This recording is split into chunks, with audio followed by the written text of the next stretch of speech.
I assume, can everybody hear me okay? Sounds good. Awesome. Hey, what's going on, Tim? All right, I'm gonna go ahead and jump in. Thank you everybody for joining this call. Super excited about this opportunity and just an opportunity to talk to some of the folks here on the phone. Joined by Chris and Travis, who I'll introduce, let themselves introduce here in just a minute. But real quick, Aurora's Investment Group, we're a development group here based out of Seattle, Washington, and have primarily done most of our builds and construction here locally. Whereas some of the partners, again, Chris, who will introduce himself in a minute, has got some experience out of state as well. So today we're going to be talking about Gilman Urban Homes. But before I do that, I want to quickly go through some of the disclaimers just real quick. So first and foremost, we are not offering legal or tax advice. So if you are considering an investment, then please consult with your professionals there. Of course, do your own due diligence, right? So both on the leadership ourselves, as well as the financials, as well, and the business plan. So we do have an investor deal room set up, which is hosted via Google Drive. If you do not have the access to that link, please let us know, whether by email, text, phone call, whatever it happens to be, and I'll make sure that you get access to that personally. And then lastly, this is a general overview. So any of the specifics, happy to get into them on a much deeper dive basis, either one-on-one or two-on-one, depending on which partner in the management company needs to be involved in that. So happy to do those. Again, this is just a general overview. And last reminder is that this session is being recorded, so that way it can be shared with others that were unable to join during today's time session. Given that we are somewhat in the middle of a workday here on the West Coast, we knew that there were some folks that were not able to join us. So we do have a recording in process. Lastly, there is a chat function for questions. We will get into a question and answer session towards the end of the call for any, whether it's for myself or any of the others involved. Happy to go a little bit deeper based on some of the questions that might come up. So today we'll cover a couple things. We'll go through the leadership team. We'll do a quick introduction. We'll walk through the offering, the financials, and the investment highlights. So basically, what are the nuts and bolts? What are we going to be looking at from an investment opportunity? Followed by a quick look into the markets, both Seattle as well as King County, as well as the hyper-local market known as Ballard. So we'll give you a little bit more detail around the neighborhood itself. What are the goods? What are the bads? What are the uglies? And then why we think that this development opportunity is one that both we're excited about as a management company, and why we think that others would benefit greatly from it, not only from an investment standpoint, but as well as the neighborhood itself. Followed by that, we'll go through the construction. Travis will talk through some of the ups, downs, and some of the hurdles that we may be facing from a construction overview process, and then give you some of the renderings that we've gotten from our architect, Julian Weber. Some of them are incredible, really love it. I think the design is amazing, and I really look forward to seeing these buildings go up. Lastly, we'll go through the project oversight and management. So basically, how are you as investors going to be receiving and expecting updates from a monthly, quarterly standpoint, both from a construction perspective as well as the market itself, and how we're looking towards getting to our listing. Lastly, we'll go over the next steps. So for those that may be interested in making an investment, what are some of your next steps and how can you get involved? So as a project leadership team, we're joined by, I'm joined by two others, Chris Bowen and Travis Weeks. Quick intro or quick, reminder, everybody is hyper familiar with me, Carl Krauskopf. Spent about 10 years in the corporate strategy business development world, working in healthcare, and got into the real estate investment world about 3 years ago, where I saw it as this incredible opportunity to move into this new world of really understanding and growing a team, growing an investment company where the primary goal is to build wealth through a couple different avenues, long-term holds as well as developments. Initially started off with flipping homes, got pretty successful there, and moved into the development world over the course of the last 12 months. I'll let Chris and Travis introduce themselves, but again, super stoked, really excited that you guys were able to join us today. And for those folks that are watching this watching this recording, really excited and really looking forward to connecting with each of you one-on-one. So Chris, go ahead. Yeah, thanks, Carl. Chris Bone here. Been in real estate since back in 2015, 2016-ish. Prior to that, was working full-time in advertising, marketing, branding for mostly tech companies, Disney, Amazon, Microsoft, Dell, to name a few. Did that for a while, worked a lot in the project management and creative side of that, and always loved and found that I was really enjoying that part of it, the operationals, but what I was really stoked and passionate about was real estate. So over the years, I started saving every dollar I could, got into short-term rentals in the Leavenworth area. For those local, you're probably familiar with that small Bavarian town in the mountains that is a great cash cow when it comes to real estate investment. And slowly started, moving into long-term rentals out of state, primarily in Tucson, Arizona. I have 3 apartment buildings down there. And Carl and I met close to 2 years ago. We were taking a class together. Carl was doing a lot of flipping. I was doing a lot of rentals. We just noticed that we were syncing and jiving really well throughout that class, which was 16 weeks long. So we really got to know each other, and decided, once he had come over full time into the real estate world, that we wanted to team up and build this company together. So we've been teaching each other a lot in both of our worlds within real estate, and looking forward into getting more into the development side of things with Carl and what he's learned over the last year.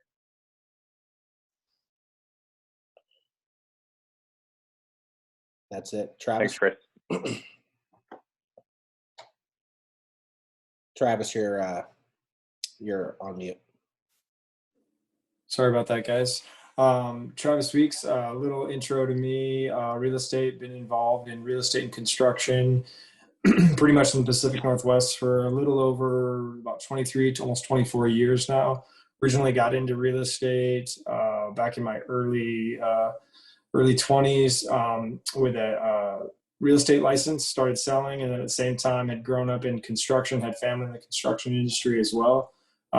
Grew up just like swinging a hammer and being a part of, building single family homes up and down the I-5 corridor in Washington here. Pretty much over the last 10 years have been specific here to or almost 10 years now, to the Seattle area, developing about a little over 20 some doors now completed in this market, just getting stronger and stronger. Currently right now, building out 6 right now in South Seattle with Carl. And that's just been going along really, really smooth. Looking forward to this next project here, and just kind of, bringing all my construction knowledge that I have, working with the city, and putting in all that effort into this next project. Thanks, Travis. And I think one thing that, I like to tell everybody about you, Travis, is a couple things. You prioritize and stress relationships and quality over everything else. So a couple things I've learned, I won't get into the details, but some of the things that I've learned from you over the course of this last 12 months from the construction side of things is, you take a look at how can I create a better long-lasting product, not just from let's get this product built and sold quickly, but how can I make this product last into perpetuity in a much longer basis than just throwing walls together. And so, one of those things is the window construction. So, I think the way that you've handled that from the framing side of things, I think it's, again, a really excellent thing that, how you look at creating a long lasting product. And I think that really shows and will continue to show as both we grow together, as well as you grow it into, a more refined builder. So the other thing is, for the folks that don't know about my flipping history, is, again, started a little under 3 years ago. And ever since then, I think Travis has been involved on every single project from, whether it's installation job or just a recommendation, a referral to another subcontractor. Travis and I have been together to some capacity since I started on my first flip. So really look forward to continuing to grow that relationship, both through the completion of Rainy Ravine as well as the start of Gilman Urban Homes and the completion of Gilman Urban Homes. So thank you both for joining us today. Really look forward to getting this project up and running, and look forward to the construction process of it.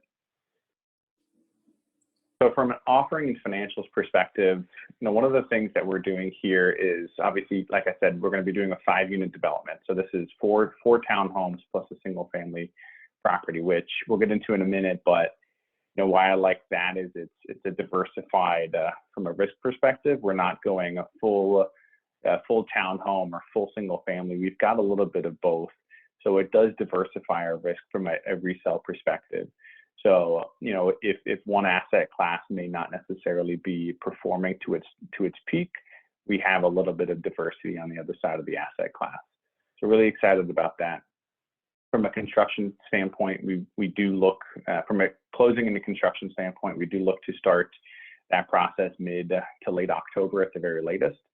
So that way we can get our foundations and get the framing process started before the holiday season, some of the deep freeze that we typically see for about a week, maybe 2 weeks in the January-February timeline. So more about the offering and financials.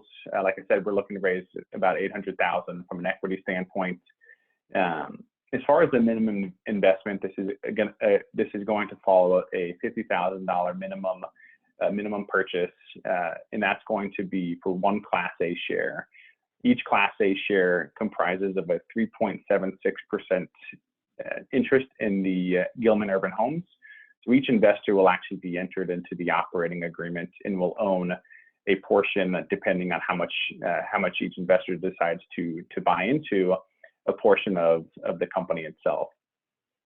Payout, or rather return, is comprised of two mechanisms: a preferred return, which we'll get into in a second, as well as the equity payout.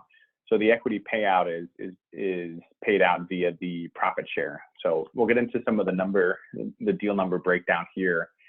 So you'll see towards the bottom, right now we're projecting about a $343,000 profit share pool, which is comprised of everything above the line. So revenue from the sale, we'll talk about later when we get into the comps. But right now we're projecting very conservatively from a resale standpoint.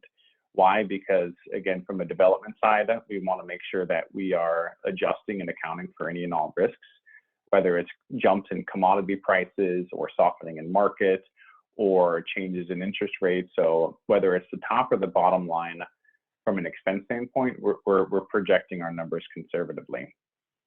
So selling costs, that's just the traditional closing costs, excise taxes, real estate commissions, etc. Payoff of the construction loan.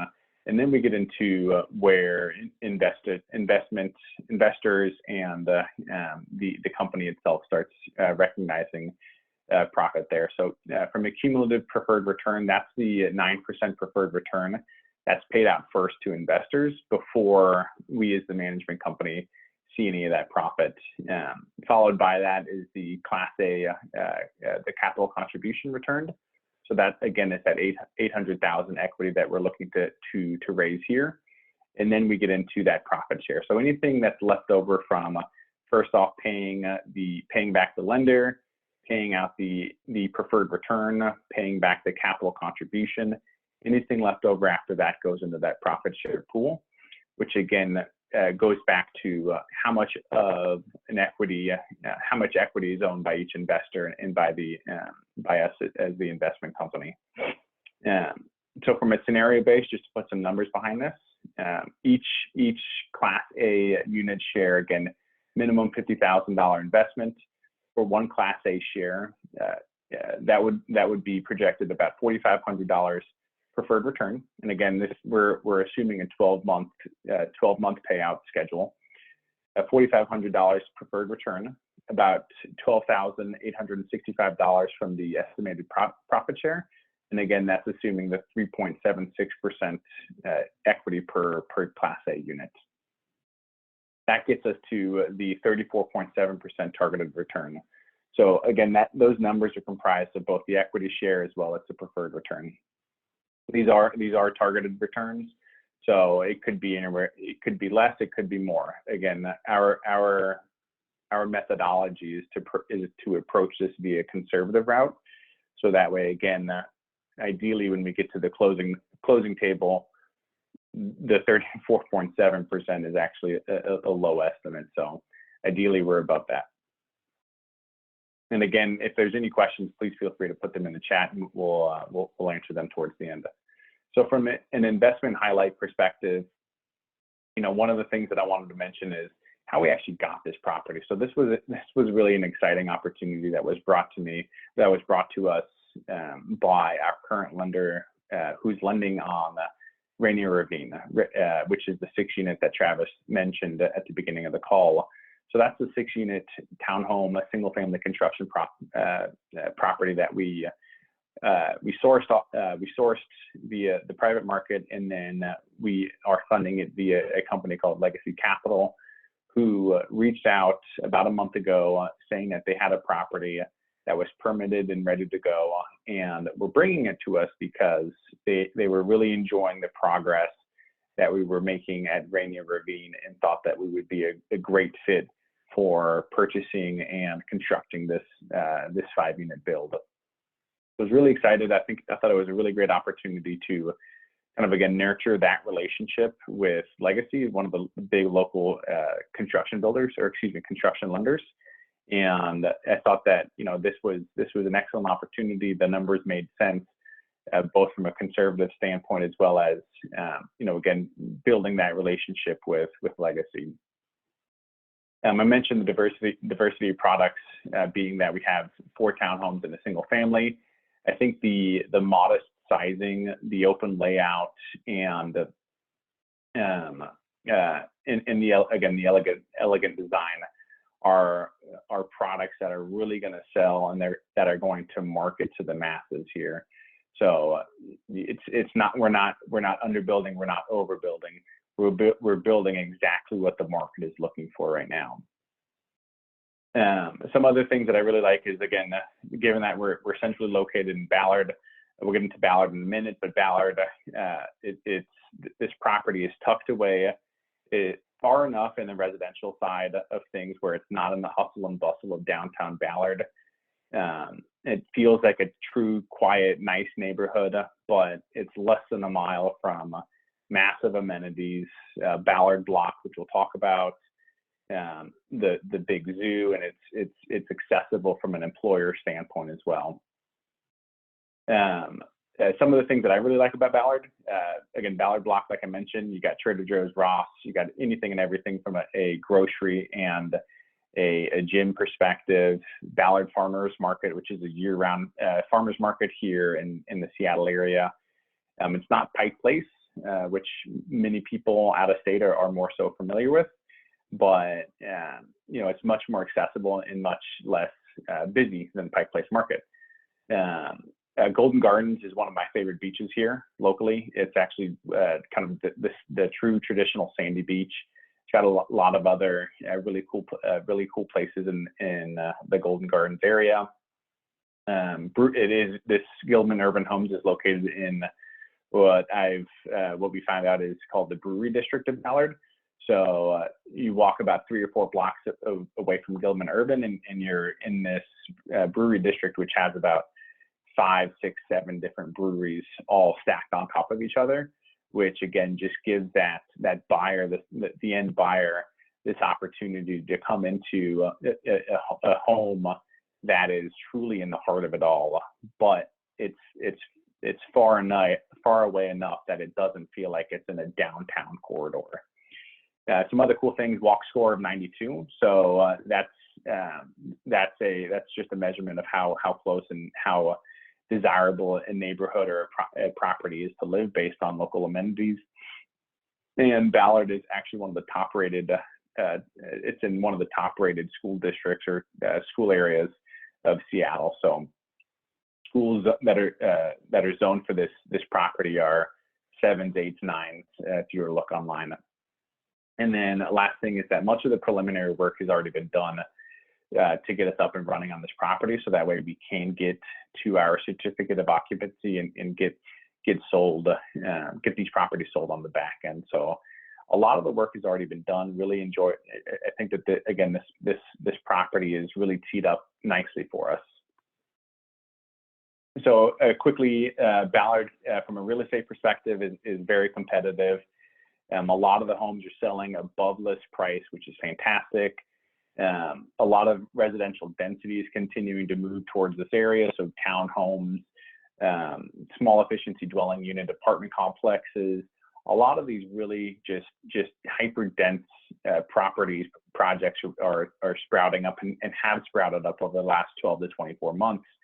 And if you were to look at a heat map of some of the permitted projects for townhomes and even single family homes, Ballard continues to be year over year one of the hottest places where new developments continue to sprout up. So, I think that this opportunity is a great one in the sense that we are continuing to hit where the market is trending, which is density in this area. So I think that we're getting into this property at the right time.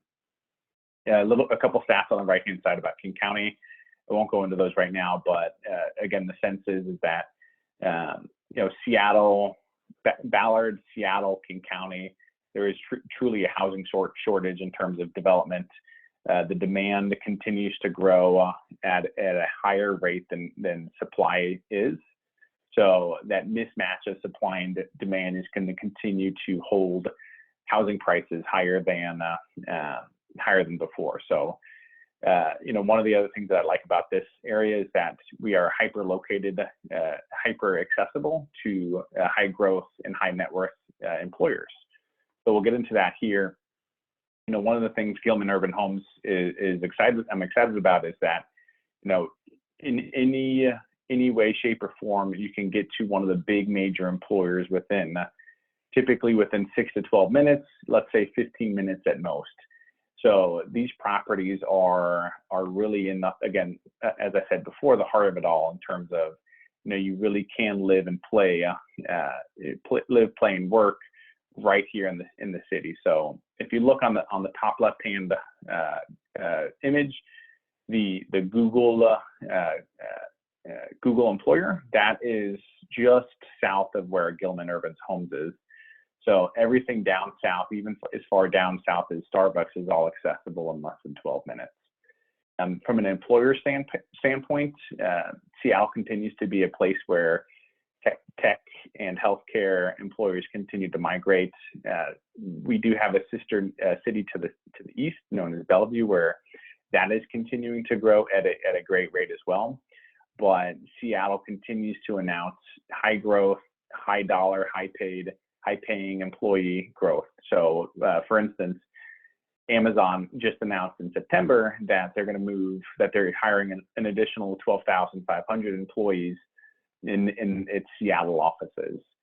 Just today, a company called Bungie, who is a big gaming company, announced that it's hiring 300 additional engineers, developers in Seattle as well.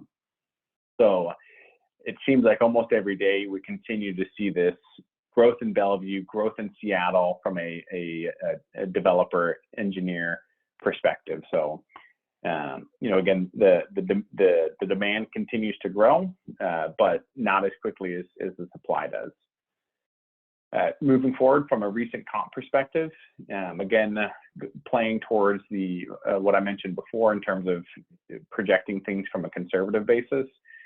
We are looking at our price per square foot ranging anywhere from $596 to $656 per square foot. So to put that into total dollar terms, our townhomes are averaging at about $750,000 on a resale basis, whereas resale is from as you see, $749 up to $789 for the comparable. So we are at the bottom end of what our comps say that we should be selling for.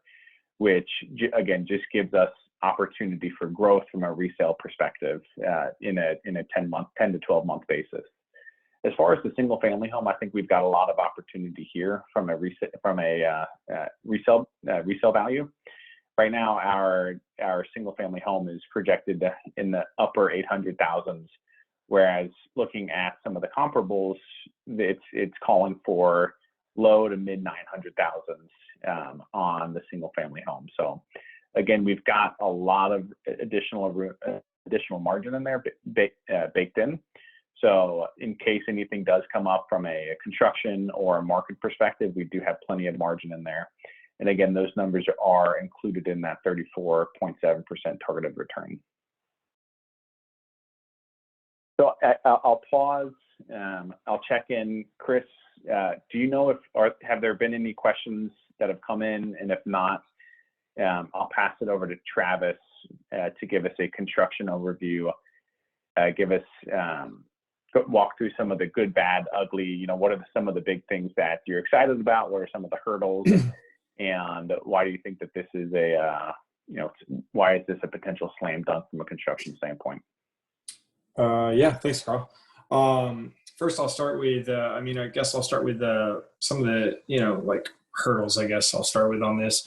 One of the nice things about, and Carl mentioned a little bit earlier, is that this Legacy Capital, essentially, who this deal was brought from Legacy Capital, is basically teed up a lot of things on this project. And the more and more, I think, probably like Carl, I'm sure you like being introduced to more projects and stuff, they actually do a very, very good job of making sure, like, a lot of the issues with the city as far as what we call like a ULS or unilot subdivision, where that ultimately means tax parcels are being assigned to each individual unit. All that stuff is getting taken care of before. I've been involved with lots of deals and gone through a lot of my own deals where a lot of that extra legwork just makes projects sometimes drag on. And essentially, this has all been handled by Legacy already. And so with that being teed up, a lot of it's just application stuff and getting through the city, their normal timelines and stuff like that, which we've already started on that process. So those are definitely some good things that have happened. Essentially, this is, like Carl had mentioned, right? We're in a highly desirable area where we have a shortage of housing. You have a single family option along with some townhome options as well. One great thing about this, if you look at this project site right here, that a lot of people really, really like, if you look at the townhomes, they tend to, when you get an opportunity to have what's almost like a single-sided entrance, or not so much like a row home, where everyone can almost walk to, looking at this plot plan on the right, where you can pretty much walk into your own door and not have to always necessarily look at 3 or 4 or 5 other neighbors who are walking into a unit. It makes it feel a little bit more secluded and like your own property, right? And a lot of projects I've been involved with, people really, really like that, because essentially they're getting their own place. It's got great parking for what's needed there, and some street parking and stuff like that. So the fact that we're able to offer the single family parking spot is always great, right? It's going to help drive up those costs. But essentially also this lot is just nice, flat and level, right? So there's no shoring needed. It's a big thing here in Seattle. We have lots of hills, but there's no shoring, which just equates to higher cost and slower construction. And so those are all just great positives on this. Like Carl mentioned earlier, and go over some of the renderings of this. It's a great looking project. Essentially, from a build standpoint, they're nice big boxes that we're putting straight up into the air. Structurally, they make it pretty easy, but they look really good aesthetically from the outside as well. One downfall, I guess we could talk about this, and Carl and I've kind of gone over this, and Chris, we've all gone over this, is we don't essentially have alley access. So we have basically one point of entrance into this project, which essentially means we're going to be building from the back forward, more than because of staging for construction materials and just bringing in our subs and scheduling them out. So essentially we'll start from that back of the lot and work our way all the way up to the single family, which means basically framing that last. And that's one of the biggest, biggest hurdles we'll have here. We have existing single families on both sides of the house, and we will do what we do to make sure that they stay happy through the process and keep this as smooth as it can through the next basically 8 to 9 months that we go up through this. But I would say ultimately, kind of just having those conversations, the fact that Legacy has been able to tee up a lot of the tedious work that happens on the front end, and that's taken care of. Essentially, we're just going to go through that build process of ultimately a little bit longer from just staging and storing materials on there, and then just kind of managing subs. Essentially, another great thing is we do not have fire sprinklers in these units.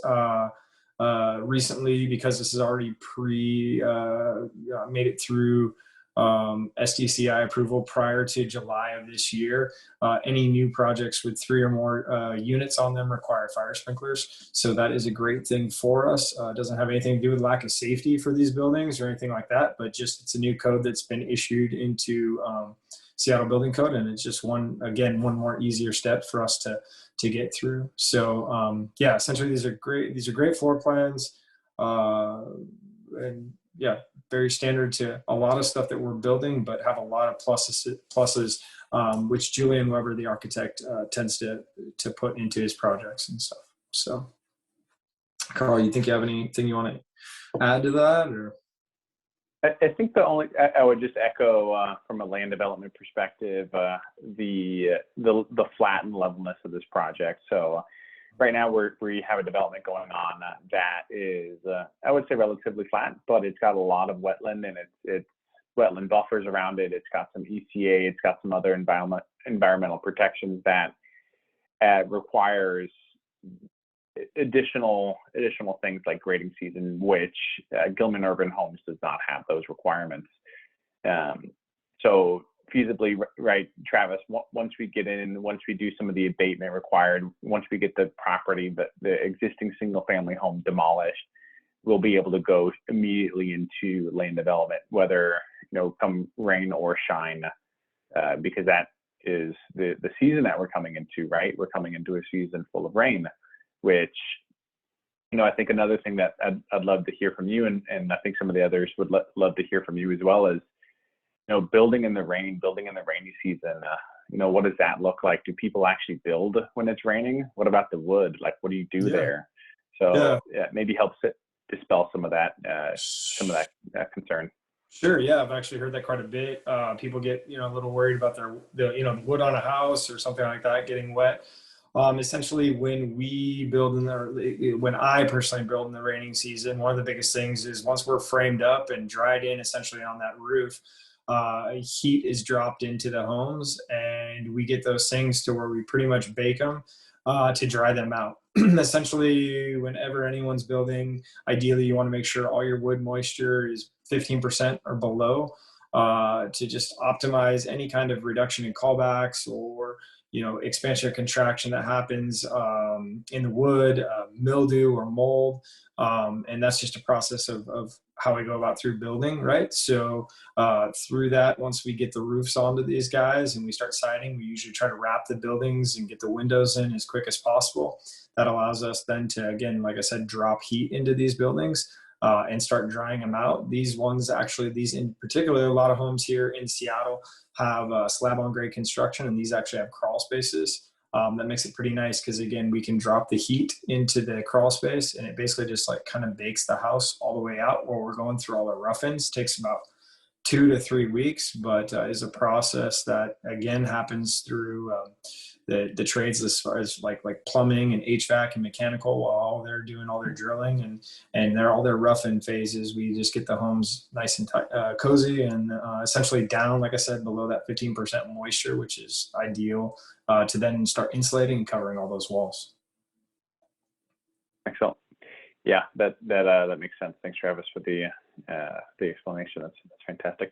One other thing to mention with the townhome and the single family layout is all of these do have rooftop decks, which is, once we get into the market of summer next year, which is what we would be looking at from a construction standpoint, construction timeline, is it's going to be a fantastic time to market these. So, when we do get onto the market, when we do get listing around the June, July timeframe of next year, is these products are going to be well staged from an outdoor perspective, which again is just going to lead towards the selling quickly and for a high dollar. So, really looking forward to seeing these things fully built out.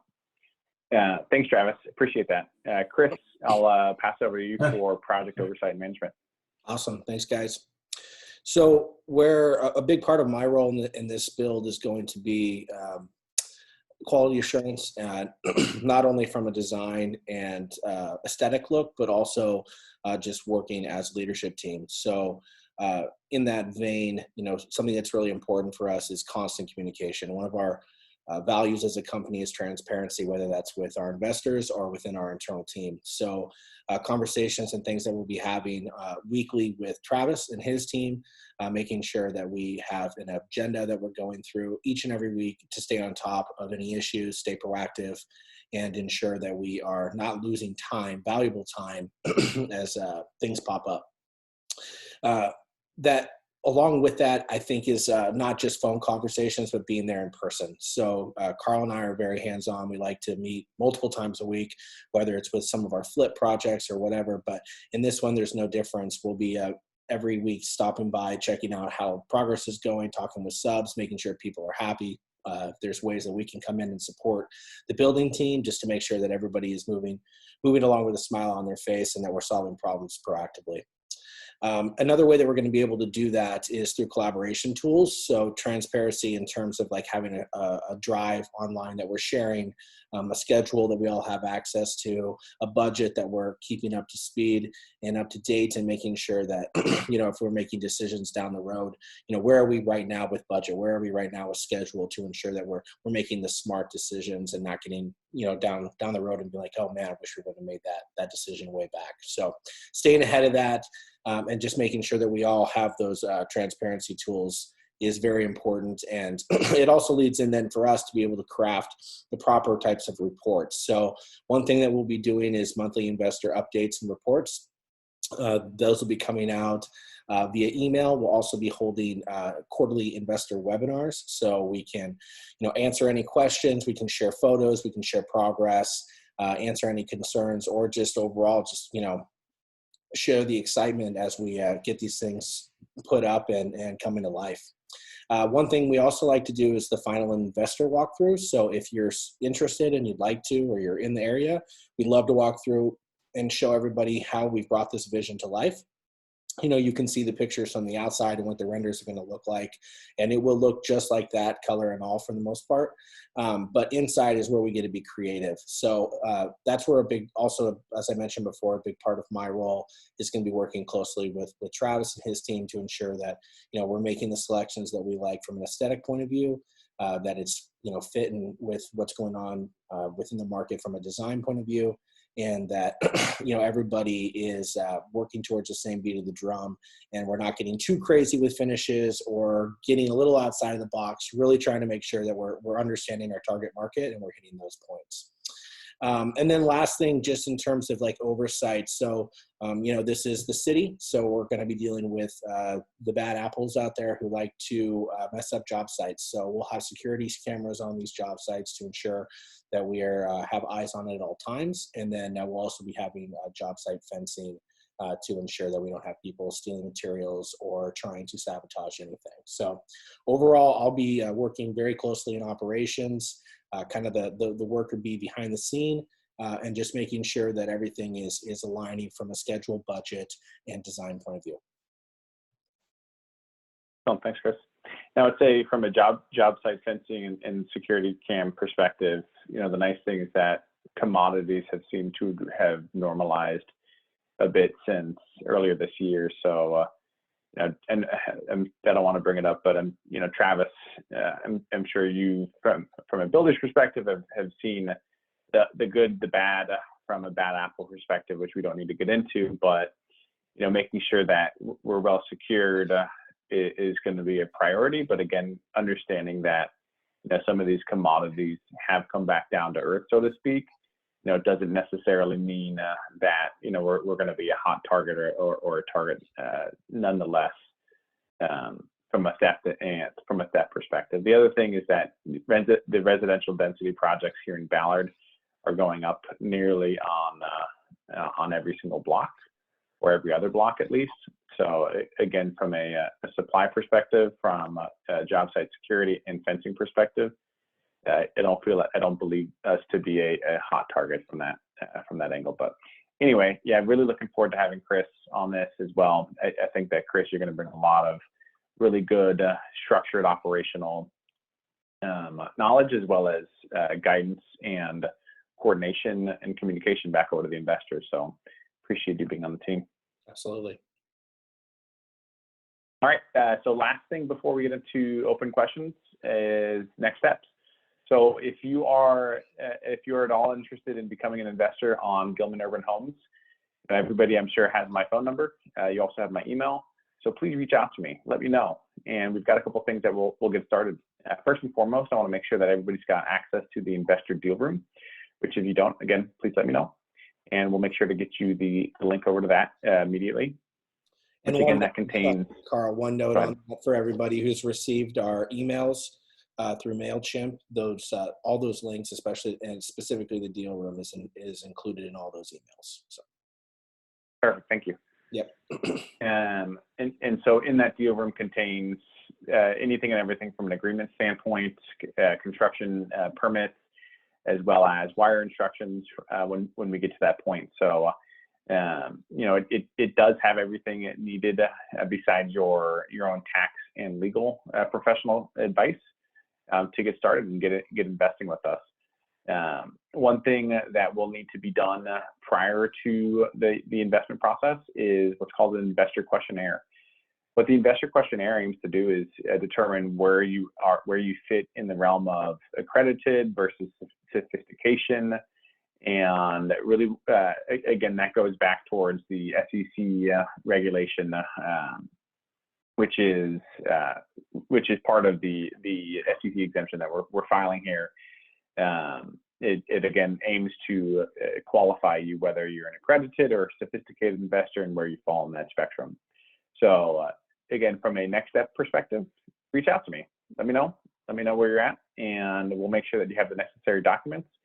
And we'll get some of those over to you via DocuSign. And from a timing perspective, we're looking to close and begin construction by mid-October. So right now we're at about 50% committed, and looking to get that amount to 100% over the course of the next week. So really looking forward